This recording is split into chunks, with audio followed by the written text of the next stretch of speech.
President Joe Biden has just issued his very first veto, and what is it about? Well, it's about a resolution to overturn a retirement investment rule that would allow your money managers to put your money into retirement funds that consider ESG. All right, so let's be clear. It's not about Social Security. It's not about SSI or SSDI. It's not about SNAP or EBT benefits. It is not about affordable housing. It's about the impact of investments to climate change and other environmental, social, and governance factors. No wonder some lawmakers are saying that he doesn't care about Social Security. And as some may say, just to add insult to injury, the Biden administration just approved yet another $350 million worth of taxpayer-funded weapons and equipment for Ukraine.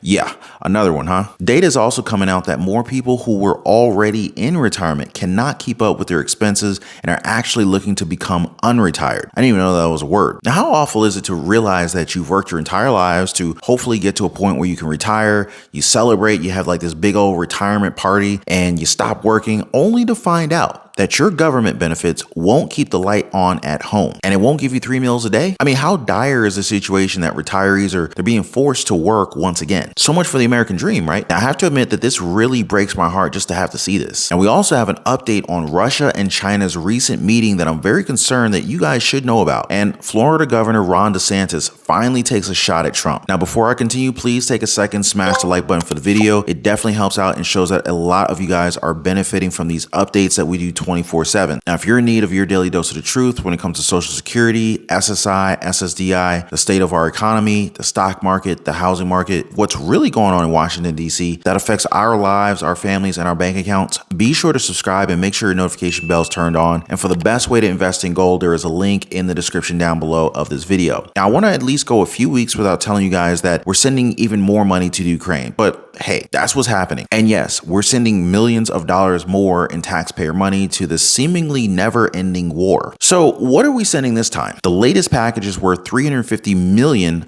of a large amount of various types of ammunition, such as rockets for the high mobile artillery rocket systems and an undisclosed number of fuel tanker trucks and riverine boats. End quote. The way we talk about these packages is kind of like getting a subscription to Blue Apron or HelloFresh. Not that I'm sponsored by them, but do you feel as if the Ukraine has a monthly subscription to more aid from the United States? It kind of seems so, since Secretary of State Anthony Blinken said that only Russia can end this war. But until that time, the United States will stand united with Ukraine for as long as it takes. So yeah, we should expect even more aid to be funded to this war as it continues forever, perhaps. Now, in relation to Russia, Chinese President Xi Jinping just met with Vladimir Putin at the Kremlin, a meeting that Beijing says is a step toward peace between Ukraine and Russia. Even though skepticism has grown about the budding partnership between the two, it said that a key point of the discussion would be the Ukraine war, with both sides exchanging in-depth views on this issue. Xi, who called Putin a dear friend, has said that Russia's development had significantly improved. Anthony Blinken, though, isn't happy about this entire meeting being too friendly, and he said, quote, President Xi is traveling to Russia days after the International Criminal Court issued an arrest warrant for President Putin suggests that China feels no responsibility to hold the Kremlin accountable for the atrocities committed in the Ukraine, and instead of even condemning them, it would rather provide diplomatic cover for Russia to continue to commit these very crimes, end quote. While that's happening overseas, let's go back home where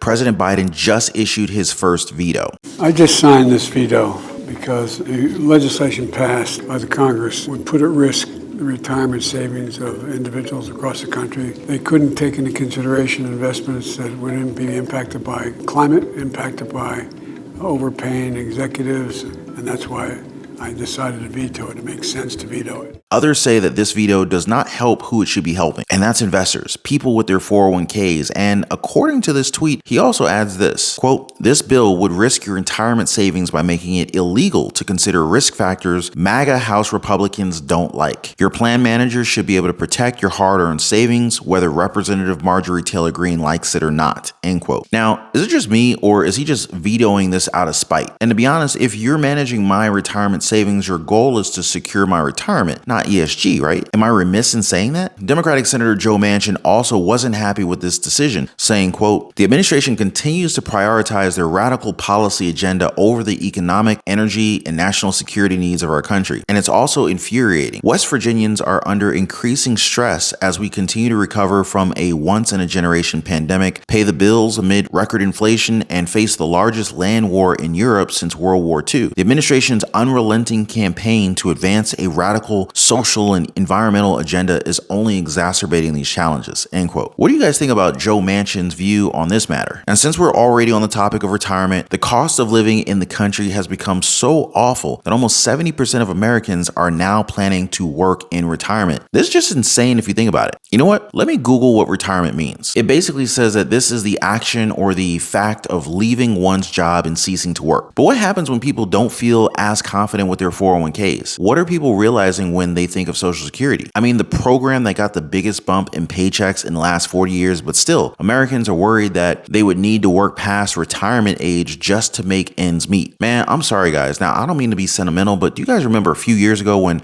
America actually felt like it was a first world country where you could retire in comfort, where inflation wasn't an issue and opportunities were available for all of us? Now, speaking of opportunities though, it looks as if Florida Governor Ron DeSantis found a good one to criticize former President Donald Trump. Talking about the impending indictment of Trump, DeSantis was quoted to saying, quote, "I don't know what goes into paying hush money to a porn star to secure silence over some type of alleged affair. I just can't speak to that," end quote. Now, in the same light, he also called this a high-profile politicized prosecution. So in one way, he defended the former president, but at the same time, he's suggesting that someone from the adult industry was paid off by Trump due to an affair. DeSantis also criticized the Manhattan DA, saying that even with the crime wave in New York City, they still have the time to indict a former president, even citing it as a higher priority. So what do you guys make of all this? Does it seem like a targeted attack towards Trump by the left? Or is this a valid case that needs to be looked into? And with everything that's happening to our wallets, why does it feel like nothing's being done to help Americans? Now, one thing that many people are doing nowadays is protecting themselves, they're protecting their wealth, and they're purchasing small amounts of gold here and there. Now, for the best way to invest in gold, there is a link in the description down below of this video. But this is the billion-dollar question though, right? We continue to send money overseas while Americans here at home apply for SNAP and EBT benefits, while more and more of us swipe our credit cards to the max, and some even fear that they're going to lose their housing due to their weakened cash flow. I, however, try to keep the positivity toward the end of my videos, but it's positivity that requires work and dedication. Now, if you want to change your life and your finances, feel free to join us over in the Patreon community. You know, there we talk about different opportunities that are available to us, you know, like take side hustles, for example.